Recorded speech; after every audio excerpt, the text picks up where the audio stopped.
Сәлем достар, қалдарыңыз қалай? Жұмыста отырмын.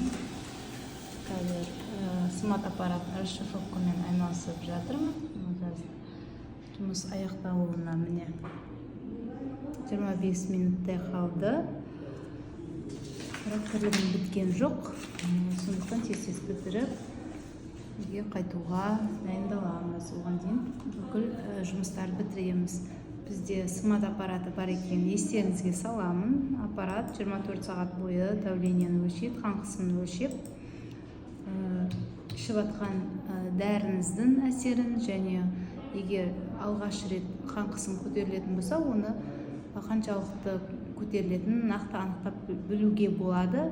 Күндіз бе, түнде ме, сондай аппараттар бізде ақылы және ақысыз өтеді. Тауға болады. Біздің клиникаға келіңіздер, менің консультацияма жазылыңыздар. Сіздерді күтеміз.